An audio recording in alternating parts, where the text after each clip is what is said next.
आप सभी का फिर से नए वीडियो में स्वागत है।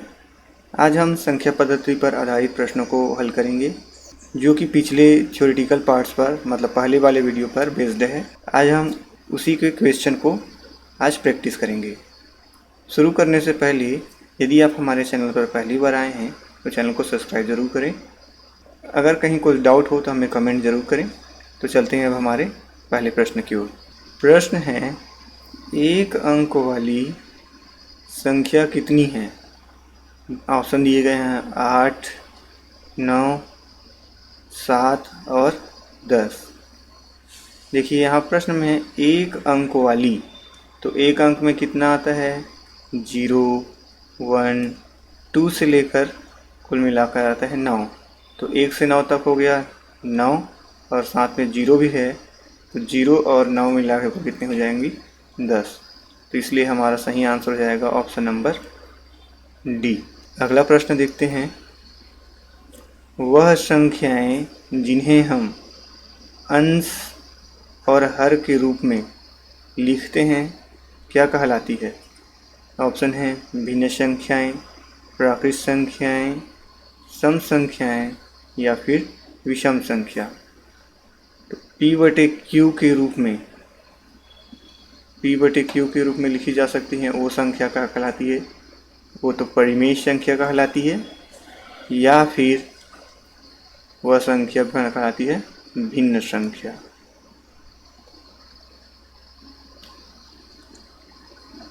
तो ऑप्शन में हमारा दिया हुआ है भिन्न संख्या, इसलिए हमारा सही आंसर हो जाएगा ऑप्शन ए।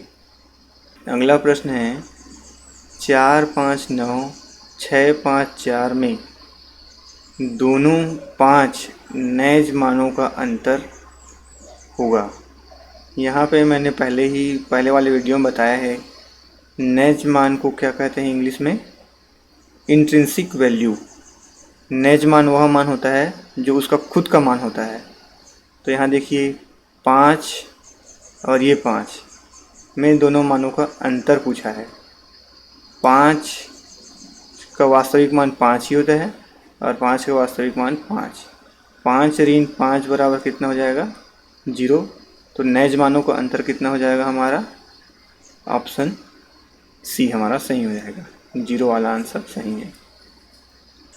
वे संख्याएं जिनको हम P/Q के रूप में नहीं लिख सकते हैं क्या कहलाती है?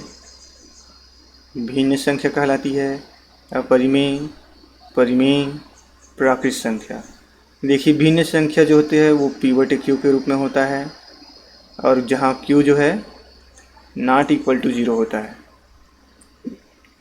अपरिमेय संख्या करनी के रूप में होता है, जैसे √5 है, √P है, इस तरह से ये अपरिमेय संख्या।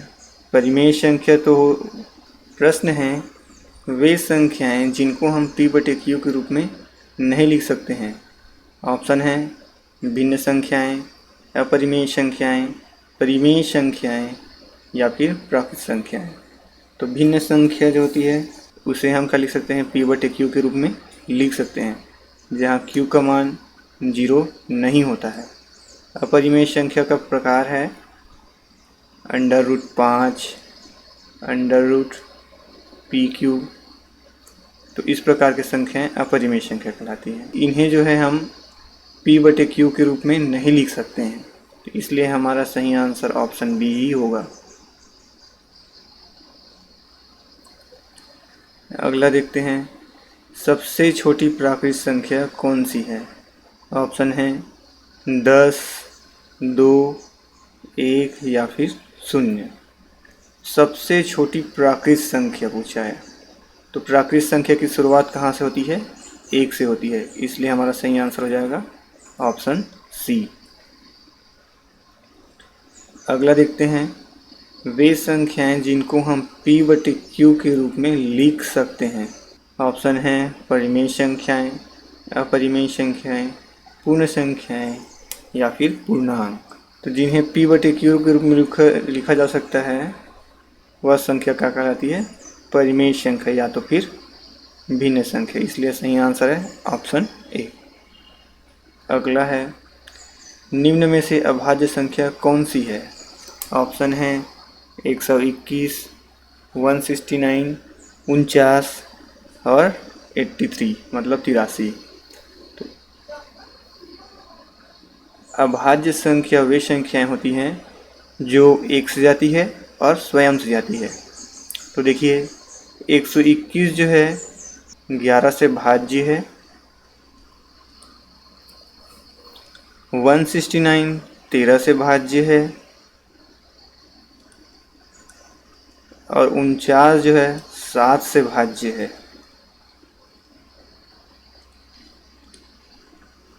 और तो जब ये तीनों भाजित हैं तो ये वाला बिल्कुल स्वयं से ही जाएगा, इसलिए हमारा सही आंसर हो जाएगा ऑप्शन डी।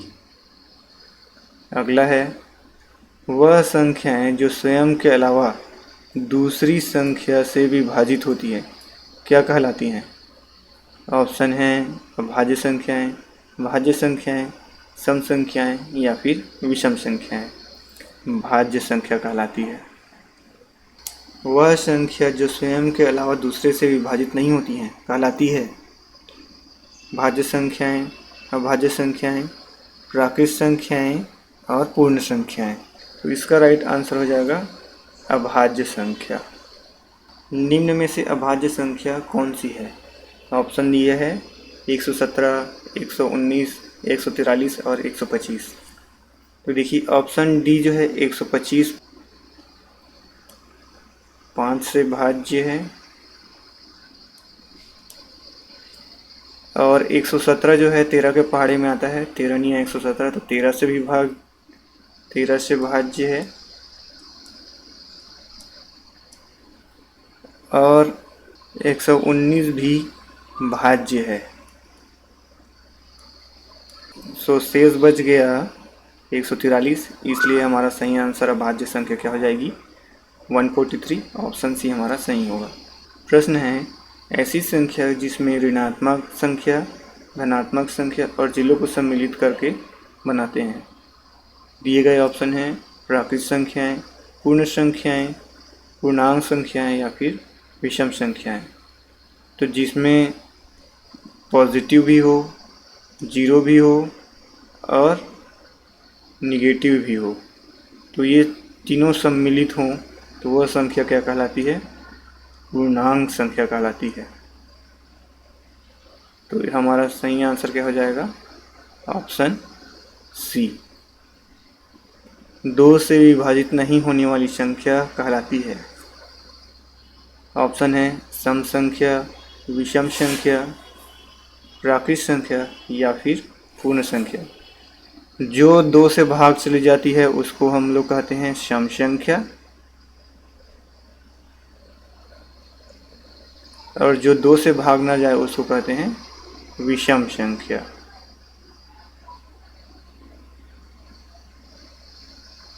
तो ऑप्शन बी हमारा क्या हो जाएगा? सही हो जाएगा। संख्या 4, 5, 8, 9, 2, 6 में संख्या इतने में 8 का स्थानीय मान क्या है? तो स्थानीय मान की परिभाषा जानने के लिए आप हमारे पीछे वीडियो देख सकते हैं, उसमें हमने बढ़िया से बताया है। तो देखिए स्थानीय मान के लिए हम बाएं से गिनती करते हैं और जिसका मान पूछा है वहां तक जाते हैं और जितने उसके स्थान पर छूटा रहता है उसके लिए हम लोग क्या लाते हैं? जीरो लगाते हैं। तो 8 के स्थान पर लिख लेते हैं 8 और बाएं स्थान पर जितने संख्या है उतने जीरो लगाते हैं। तो पहले स्थान पर 0, फिर 2, फिर एक और 0। तो 8 का जो स्थानीय मान कितना हो जाएगा? 8000। तो हमारा आंसर कौन सा हो जाएगा? Option D. इसी प्रकार से स्थानीय मान ज्ञात किया जा सकता है। अगला प्रश्न है प्राकृत संख्याओं के साथ शून्य को भी शामिल करने पर कौन सी संख्याएं कहलाती हैं? प्राकृत संख्या क्या होती है? 1 से 1, 2, 3 से लेकर जो इन्फिनिटी तक जाती है उसको हम लोग प्राकृत संख्या है कहते हैं। अगर उसमें अगर जीरो सम्मिलित करें तो वह संख्या क्या कहलाती है? पूर्ण संख्या कहलाती है।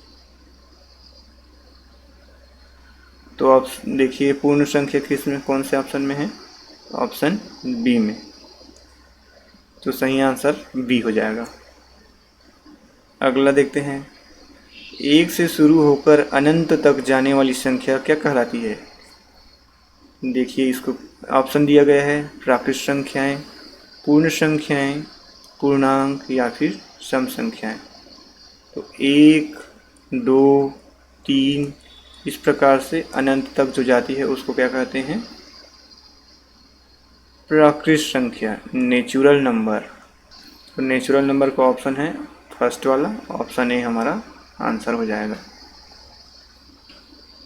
अगला प्रश्न देखते हैं, यदि p और q विषम हैं तो p प्लस q क्या होगा?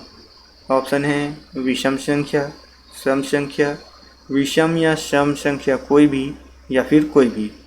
मान लेते हैं p बराबर कोई विषम संख्या जैसे कि 3 है, और q बराबर विषम संख्या ये भी मान लेते हैं 5 है। तो p प्लस q क्या हो जाएगा? 3 धन 5 बराबर 8, जो कि सम संख्या है। एक और एग्जांपल ले लेते हैं, p बराबर, और मान लेते हैं p बराबर 9 और q बराबर 13। तो p प्लस q क्या हो जाएगा? 9 धन 13, तो 9 और 13 कितना हो जाएगा? 22। ये भी एक सम संख्या है, इसलिए p प्लस q जो होगा एक सम संख्या होगा। तो इसलिए ऑप्शन बी सही है। यदि आपने हमारे चैनल को सब्सक्राइब नहीं किया है तो हमारे YouTube चैनल को सब्सक्राइब जरूर करें। अगर आपको कहीं कोई डाउट हो या और किसी भी चीज़ से संबंधित जानकारी चाहिए तो चक्रधारी क्लासेस से आप जुड़कर हमें मैसेज कर सकते हैं। चलते हैं अगले प्रश्न पे। बताइए, नीचे दी गई संख्याओं में से कौन परिमेय संख्या है? ऑप्शन है 3.91 का बार, मॉड्यूलस में x प्लस, करनी में 31, करनी में 270 और लास्ट ऑप्शन है पाई। तो परिमेय संख्या क्या होती है? जिसे हम p बटे q के रूप में लिख सकते हैं। देखिए, पाई जो होता है वो एक अपरिमेय संख्या है,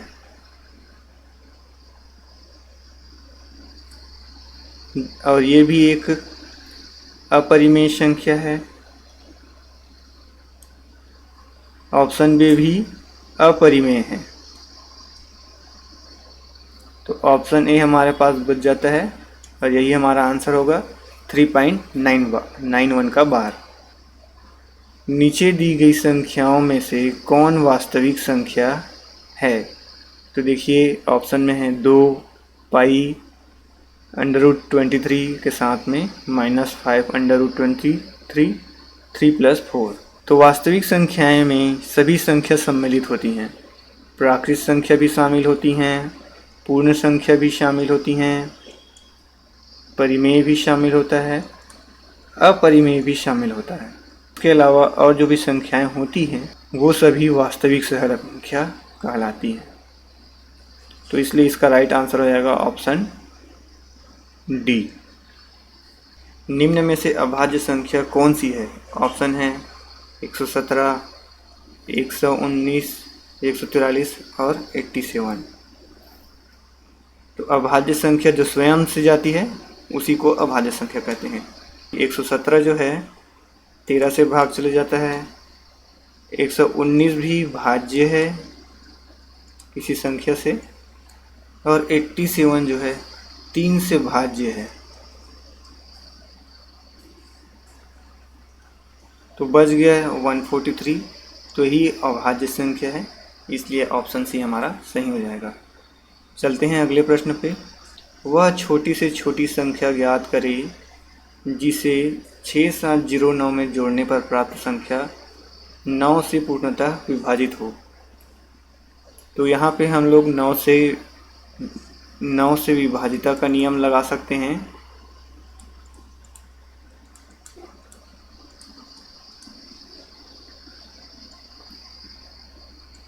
9 से भाज्यता के नियम में यदि सभी संख्याओं का योग 9 है तो वह पूर्णतः 9 से भाजित होता है। 6, 7, 0, 9 को सभी के जोड़ के देख लेते हैं। 6 और 7 कितना हो जाएगा? 13। 13 और 9 कितना हो गया? 22। तो 22 को फिर से जोड़ सकते हैं।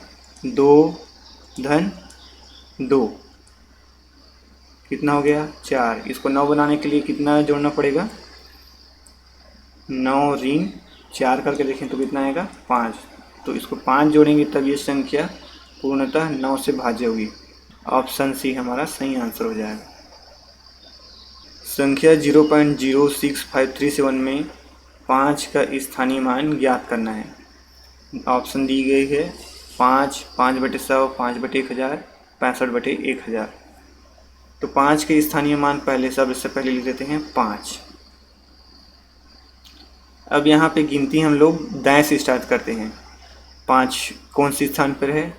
देखिए 0 दशमलव के बाद 1, 2, 3, तो 3 शून्य हम लोग लगा देते हैं। 1, 2 और ये 3। तो 1000वें स्थान पर है। तो 5 का स्थानीय मान 5/1000 जो कि ऑप्शन सी में है, इसलिए ऑप्शन सी हमारा सही है। अगला देखते हैं। संख्या 437, 341 और 173 में से कौन सी संख्या अभाज्य है?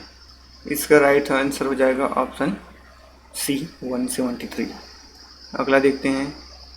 76, 82, 46, 3 में 6 के स्थानीय मूल्यों में क्या अंतर है?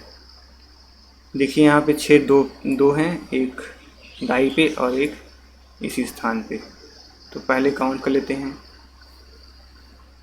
सबसे पहले बड़े वाले का तो देखिए 6, उसके बाद 0, फिर 0, फिर 0, फिर 0 और फिर 0। फिर यहाँ के 6 लिए 6 और उसके बाद में 1 0। इसको घटाना है। तो 0 में 0 0 गया, 10 में 6 गया 4, ये हो जाएगा 9, ये हो जाएगा 9, फिर से 9 और ये हो जाएगा 5। तो देखिए हमारा आंसर इतना हो जाएगा 5,999,40। तो ऑप्शन बी में है, तो यही हमारा आंसर हो जाएगा। अगला देखते हैं। 49,587 में 5 के स्थानीय मान और जातीय मान में कितना अंतर है? 5 के स्थानीय मान सैकड़ा के स्थान पर है, तो स्थानीय मान हो जाएगा 500। ये हो गया हमारा स्थानीय मान।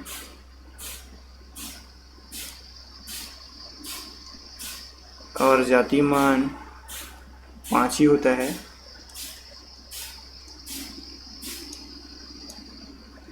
दोनों में अंतर निकालना है। 500 में 5 घटाएंगे तो कितना हो जाएगा? 495, जो कि ऑप्शन ए में है। अगला, यदि x और y विषम है तो x माइनस y क्या होगा? ऑप्शन है सम संख्या, विषम संख्या, अपरिमेय संख्या या फिर कोई भी नहीं। इसको भी हम लोग एग्जाम्पल से सॉल्व कर सकते हैं। माना x बराबर 9 है और y बराबर 5 है, तब 9 में 5 घटाएंगे, 9 ऋण 5 बराबर कितना मिला? 4, जो कि क्या है? सम संख्या है। एक और एग्जाम्पल लेते हैं। x बराबर विषम संख्या 7 ले लेते हैं और y बराबर विषम संख्या ऋण 3 ले लेते हैं। तो x ऋण y बराबर क्या हो जाएगा? 7 ऋण ऑफ ऋण 3, तो कितना हो जाएगा? 7 धन 3 बराबर 10। ये भी सम संख्या है, तो इस पर हम निष्कर्ष निकाल सकते हैं कि x माइनस वाई क्या हो जाएगा? सम संख्या होगा। अगला देखते हैं। 21,370 में 7 के दोनों नैज मानों का अंतर क्या होगा? नैज मान को बोलते हैं इंट्रिंसिक वैल्यू, और ये मतलब यह वास्तविक मान होता है। तो 7 ऋण 7 बराबर कितना हो जाएगा? 0। तो इसका राइट आंसर रहेगा ऑप्शन सी। यदि आपको वीडियो अच्छा लगा हो तो हमें, और चाहे तो आप अपने फ्रेंड्स को शेयर ज़रूर कर सकते हैं। अगर आपको कहीं कोई डाउट हुआ तो हमें कमेंट ज़रूर करें और चैनल को सब्सक्राइब ज़रूर करें। इसी प्रकार से मिलते हैं नेक्स्ट वीडियो में, तब तक के लिए थैंक यू।